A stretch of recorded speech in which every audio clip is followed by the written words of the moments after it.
Wouldn't it be nice if that's what we heard out of the White House? You know what I'm saying? And look, I don't think that the congressman, I think the congressman was a straight shooter there. I just think that there's a little bit more capability and a little bit more concern and a little bit more ease in doing this than's being suggested. How do I know? You're about to find out how. Joining me now is NewsNation national security contributor Tracy Walder. We have her very often using her CIA expertise to help us understand cases, but she was also a drone pilot. Okay, so pretty good credential for tonight. And NewsNation special correspondent Ross Coulthart, who spends so much time talking to sources on the inside about exactly these kinds of capabilities. He's got a great special that you're going to want to see tomorrow night called Drones Over New Jersey.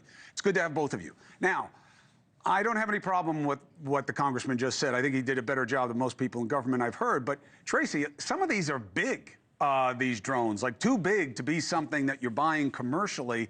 And I don't think it's absurd to think that you'd have to run across a field to track them to know where they're landing. I mean, they caught the Chinese guy, right, that they just found at the airport. Right, you're absolutely right, Chris. Thank you so much for having me. And I actually wholeheartedly agree with the congressman. One of the things that sort of piqued my interest about this is he talked about that Picatinny arsenal that's close by, as well as McGuire Air Force Base. One of the things that they recently did this past summer is successfully tested battery-powered fixed-wing aircraft to deliver cargo between bases. And it is a larger type of drone. It looks very much like an airplane, but obviously is a bit smaller. And so part of me wonders if this could be what individuals are seeing. But to your point, obviously, as someone who worked in, I guess, the depths of our government at the CIA, you know, I get it. When you feel that the government is not being forthcoming and not being honest, I don't believe these are a threat.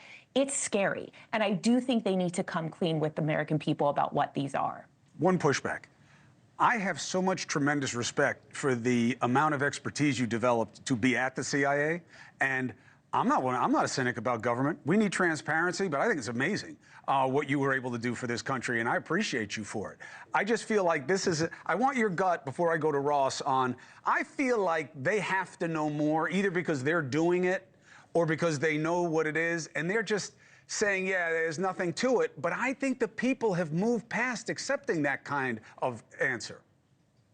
I could not agree with you more. I wholeheartedly agree that they know more about what these are and are just electing not to tell us. But I really do think that we have sort of moved past that mentality of people, I guess, being okay with it. You know, when I started at the CIA in 2000, that was an acceptable excuse. Hey, it's not a threat. Let's just move on. And people really did accept that. But we're not at that place right now. People have a lot of distrust in the government, and I do understand why. And I really do think that, look, I get that we shouldn't be giving sort of the top secret intricacies of what this is, but I do think the government needs to give more information. Yeah, Ross, I mean, I see this as such an opportunity for them. I see it as a metaphor. Like, you know, this is the same guy, Mayorkas, who's saying no big deal. It's the same thing he said about the border at the Department of Homeland Security. Submarine just completely exploded the Biden administration's credibility on a very major issue. And this is such a great opportunity for them to say one of two things. We got people like Walder working here. We know exactly what this is. Certain things you need to know, certain things you don't. Or we don't know. We don't know what some of these things are, and we're going to find out because we see what you're seeing, and who's ever doing this, we're saying we're putting a moratorium. You better stop, and if you don't, we're going to catch you like we did the Chinese guy. What do you think from your sources?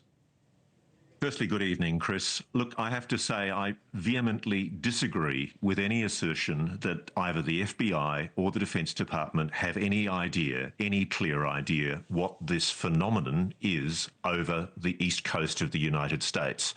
I'm talking to people in the FBI who are utterly baffled by this phenomenon. They tell me they do not know what these objects are. They're not getting answers. I'm told, for example, that these objects are the size of an SUV, a large SUV. So the argument from the congressman that these objects are too small to detect is not correct at all.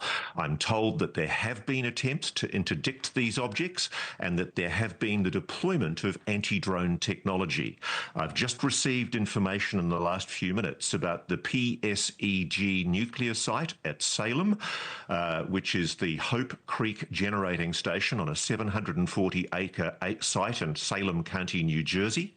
And a person who is privileged enough to have access to the internal messaging about that nuclear station, has told me that they tried to deploy an anti-drone technology over multiple drones that were seen over the nuclear site, and that anti-drone technology, which normally works on all drones, completely failed.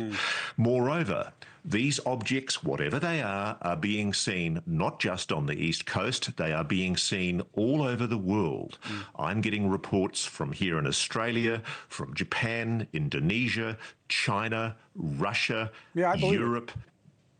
Hey, thanks for watching. Go to joinnn.com to find NewsNation on your screen. And don't forget, click the red subscribe button below to get more of NewsNation's fact-driven, unbiased coverage.